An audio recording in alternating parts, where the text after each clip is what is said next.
How to create a GoDaddy account. For that, simply go to your Google website, open it. After that, tap onto GoDaddy onto your search bar just like this. Then tap onto the first site just like this, tap on it. And now you will see the website of GoDaddy. Now to create account, tap onto three lines right here. Tap on it. Then here you can find account right here, select it. And now here you can see this. Now to create account, simply tap on to create an account right here, select it.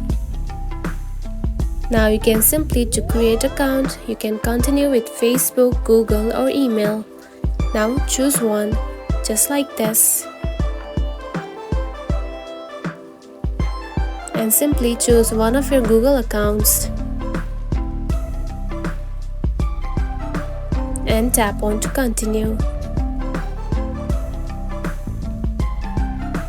And now you can see you have simply created an account onto the GoDaddy. That's it. This is how you can create a GoDaddy account.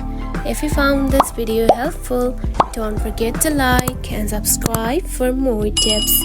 Thanks for watching.